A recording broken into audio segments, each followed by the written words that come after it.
In the dark voids of the solar system, drifting in between the familiar planets and their families of moons, are the asteroids. There may be 1 million, perhaps 2 million of these cold, dark rocks, but these small worlds are anything but dull. In fact, some of them are time capsules from the very beginning of the solar system, unaltered for billions of years, and the clues to how everything around us began, from the formation of the planets to the beginning of life itself, may be locked up in these asteroids. And tonight, a spacecraft from Earth is going to touch one, bring back a sample, and prepare for the long journey back to Earth so we can analyze it.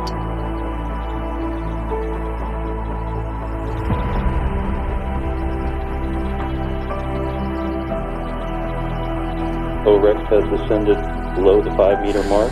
The hazard map says go for tag. Contact expected in 50 seconds. We're going in. We're going in.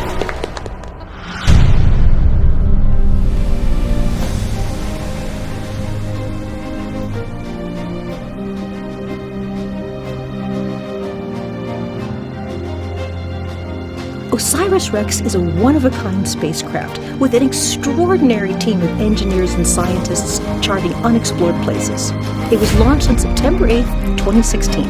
The vehicle has traveled over 2.2 billion miles on a complex route to reach Bennu. You are here with us on a historic evening. It'll be NASA's first sample return from an asteroid, the attempt to actually sample the asteroid Bennu. This is a reality. We're actually going to be trying to sample on an asteroid.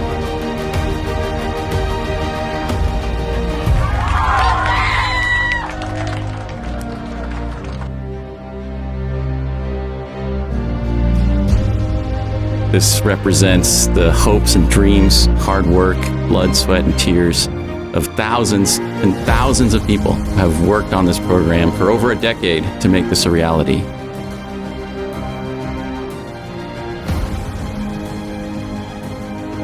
The mission is dedicated to my friend and my mentor, Dr. Michael Drake.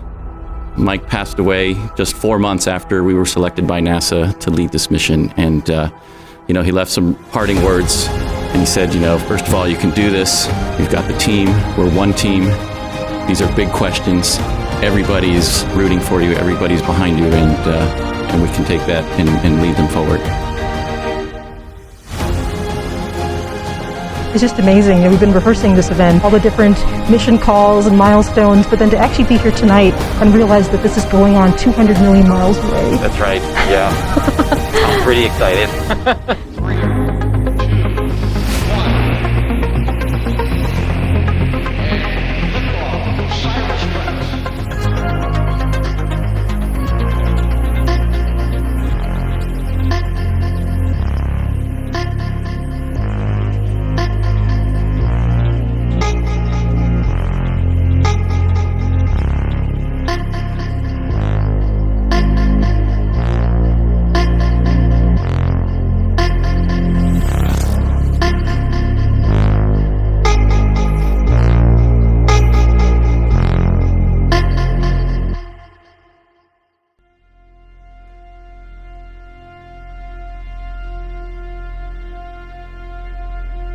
The pandemic has changed the way we lived our lives. Masks and social distancing have become a way of life. As the whole world was coming to grips with the pandemic in the March timeframe, this team was in the midst of preparing for the checkpoint rehearsal that would take the spacecraft only 65 meters above the surface. So we had to rethink the entire way in which we were going to do that rehearsal with only a skeleton crew here in the building and with many of our team members remote. I think the hardest phase of the mission was in spring of 2020 when the COVID pandemic hit. It was a scary time and we were exhausted. And I would say probably by April, about a month after the lockdown, I wasn't sure we were going to be able to do it. And it wasn't because of the technical challenges, but it was the stress and the human factors that I was really starting to worry about.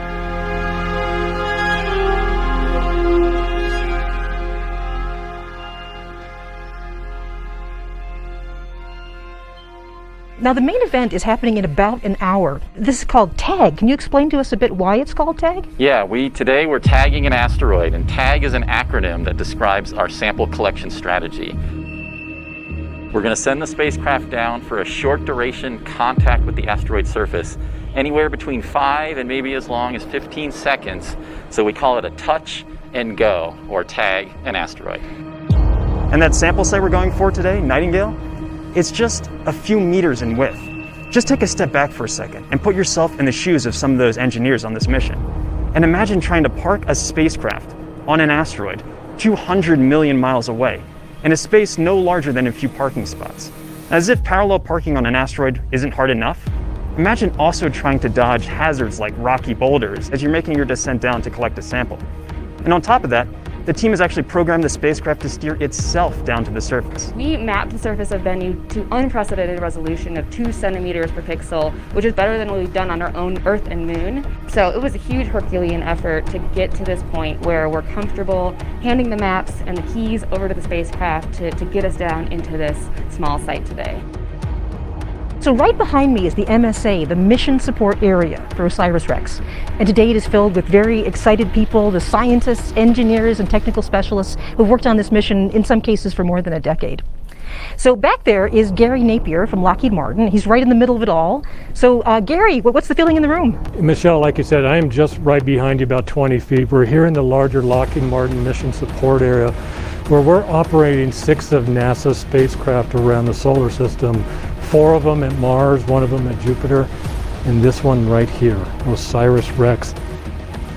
So it's important to understand that the spacecraft is actually literally on the other side of the solar system, over 200 million miles away from the Earth.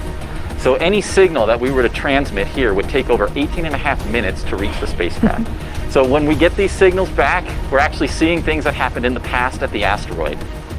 Earlier, we departed our orbit around the asteroid, so we're flying over the sunlit side of the asteroid, taking images for the onboard guidance system called natural feature tracking.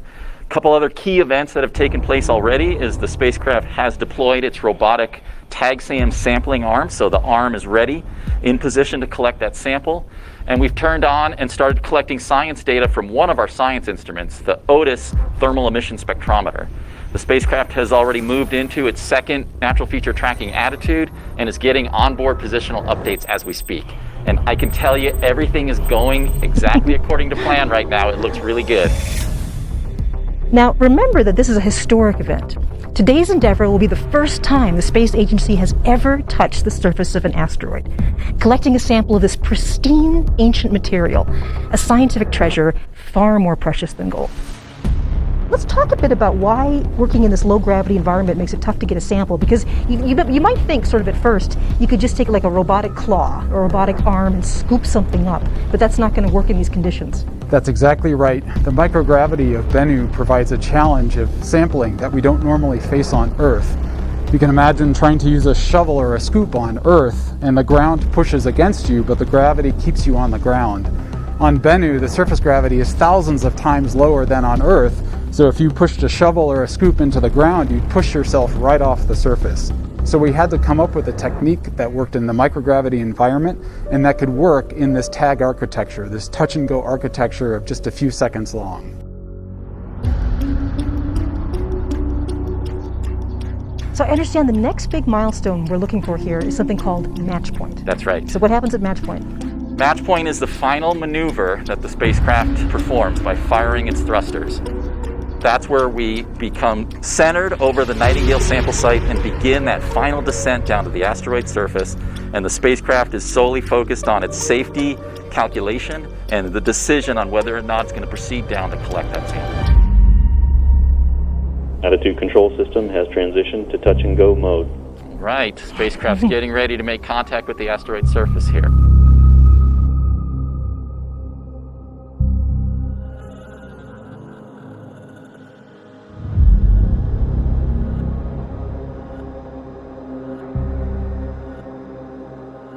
OREX MSA on OREX off. OREX is descending below 25 meters. Okay, we're getting really close. And I want to remind you, it's the 5-meter crossing that's the really critical one. We're only a couple minutes away from that. So the spacecraft has one key decision left to make. It's calculating right now the probability that it's going to come down either on a hazardous area, as we defined on that hazard map, or in a safe area. So we may, at 5 meters, the spacecraft may decide that it's hazardous and it's going to back away, allowing us to live to tag another day. So to me, all my senses are on that call out right now. Yeah. And I really want to hear that we are go for tag.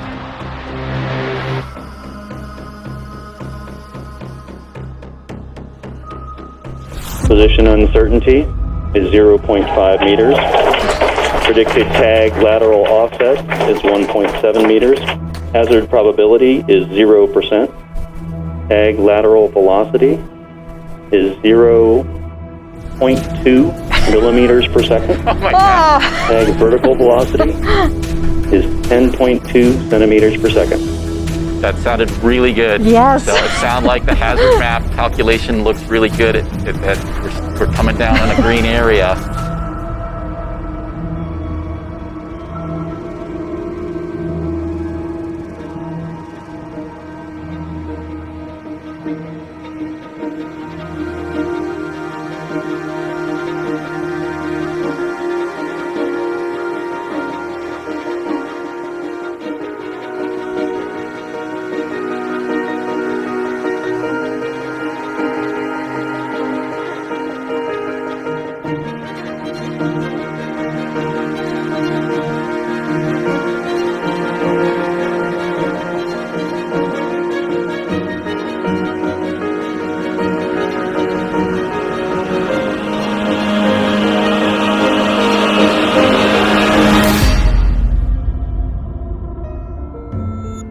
MSA on OREX off. OREX has descended below the 5 meter mark. The hazard map is go for tag. Contact expected in 50 seconds. We're going in. We're going in.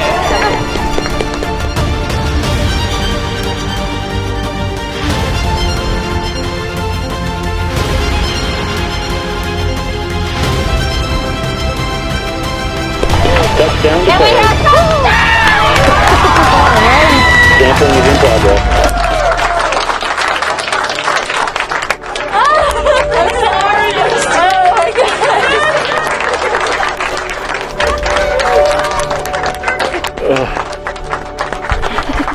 Oh my gosh, we're there, folks. That was amazing. I mean, I don't know if you saw the team here, but they just kind of blew up. It went from being steely-eyed to like celebrating the Super Bowl.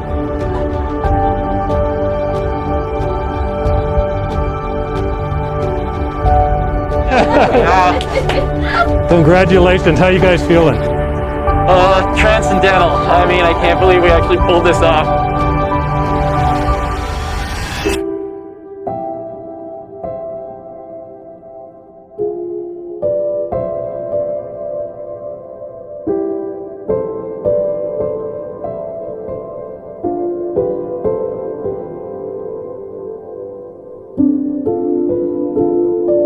OREX MSA on OREX op.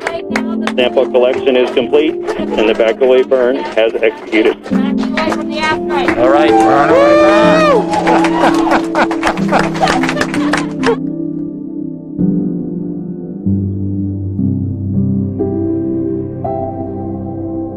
The pyro bottle's fired, so tag SAM operated. The back-away thruster's fired, so we're safely moving away from the asteroid surface. The spacecraft did everything it was supposed to do. We did it. We tagged the surface of the asteroid, and it's up to Bennu now to see how the event went.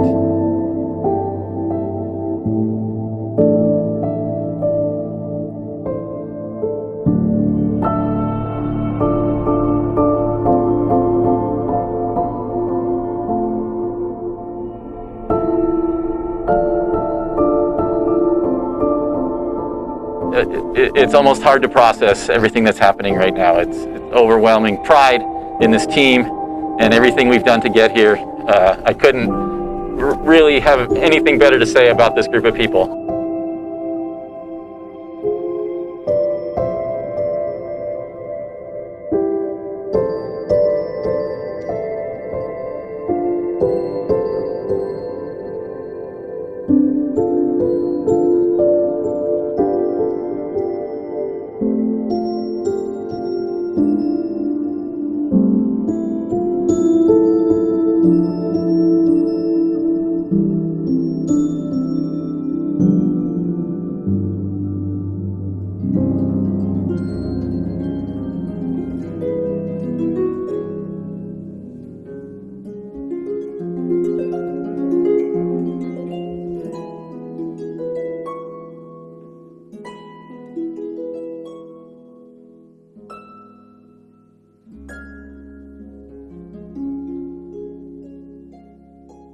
We are here live after some excellent news. I'm here with an exultant Dante Lauretta from the University of Arizona. So one more time for our audience out there, explain when we know we'll have a sample.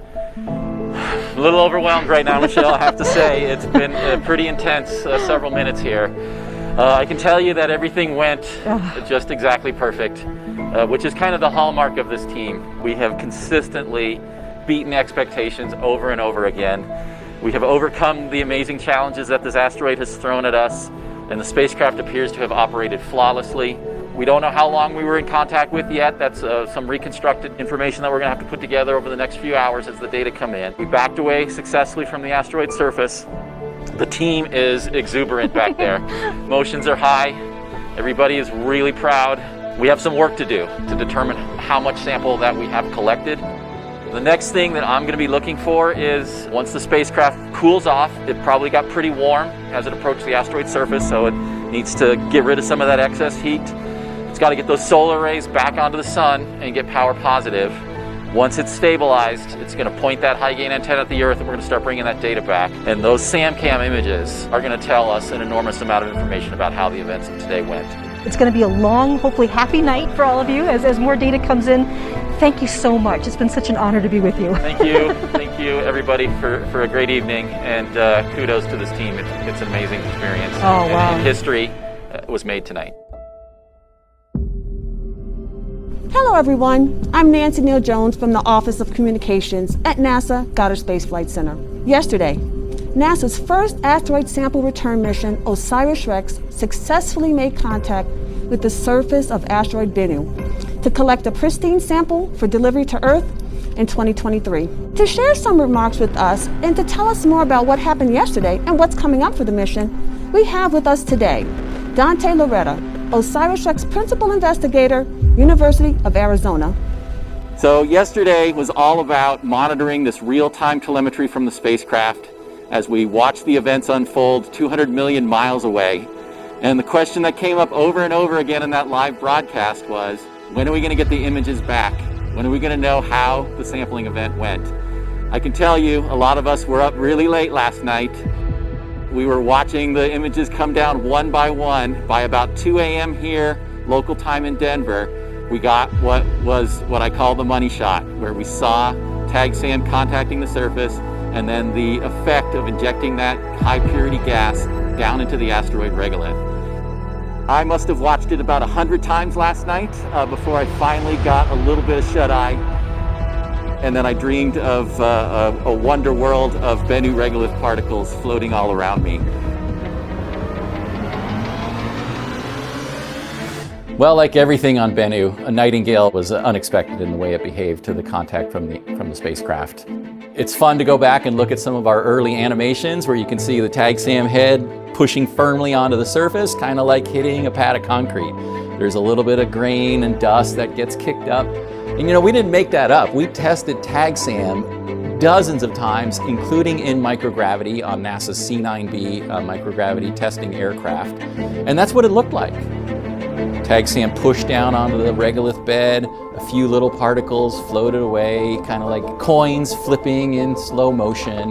You could hear the rumble as the gravel got ingested into the TAG SAM head, and then when you pulled away, there was a tiny little divot underneath what TAG SAM had excavated.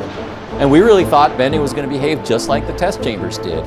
But no, it was completely different. There was almost no resistance whatsoever from the asteroid's surface. The TAG SAM plunged in. It was like dropping into a pool of water. And we were deep into the asteroid subsurface even before that gas fired, and we just kept going.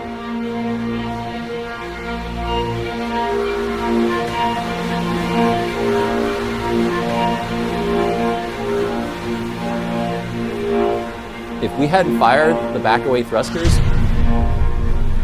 we think the spacecraft would have just disappeared like into a pool of quicksand. So as a result of that really soft, compliant surface, the gas from TAG SAM and the thruster plumes from the back-away burn excavated an enormous crater, 8 meters or about 25 feet in diameter, way bigger than anything we expected. Our glorious moment, we safely contacted the asteroid surface, bury the tag SAM head and fire the gas, and you will load that thing up. Turns out we did too good of a job. So, we backed away. 2 days later, on October 22nd of 2020, we put tag SAM through a photo shoot. All kinds of different camera angles and lighting conditions, just trying to get some hint. Was there any sample that was collected in this amazing event? It looked like the tag SAM head was literally spewing material into outer space, and panic shot through me at that moment. And I was like, oh man, we're bleeding. We're losing sample at an enormous rate. About 10 grams were visible in that one shot. That was, 1/6 of our total mission requirement in a few seconds that we were seeing escaping from the tag SAM head. The good news was, the reason we were leaking material was because we had collected so many large stones that we were jamming open the safety valve meant to keep everything inside the collection chamber. So we got permission from the agency to go through rapid stow, quickly got the tag SAM head into the sample return capsule. Through some very clever mathematics, it looks like we collected about 250 grams or about 8 ounces of material. 4 times the mission requirement is what we expect is in that sample return capsule today. And fortunately, we were able to go back to Bennu in April of 2021 to get some great imagery and spectral data of the surface to really quantify the nature of that disturbance. When we designed the mission, we did not plan to go back and image the tag site after sample collection. We thought this is such a risky maneuver, get the goods and get out of Dodge kind of approach. But after that amazing and dynamic response of the asteroid surface, I couldn't leave it alone, right? I was like, this just keeps bothering me. We have to understand what we did, and we have to document it for science and for future asteroid explorers to understand why this behaves so differently. When we estimate the strength of the particles that we see on the surface, there's no way they would survive passage through Earth's atmosphere. They would simply disintegrate, forming a giant fireball. So I have high confidence that we're bringing back the kinds of material that literally, physically cannot make it to the surface of the Earth as a meteorite. All stations, the ADM burn is completed. We have a nominal ADM burn, and we're bringing the samples home.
Really surreal when you're talking about an asteroid sample return mission, 13 years ago, that we'd actually be at this point now.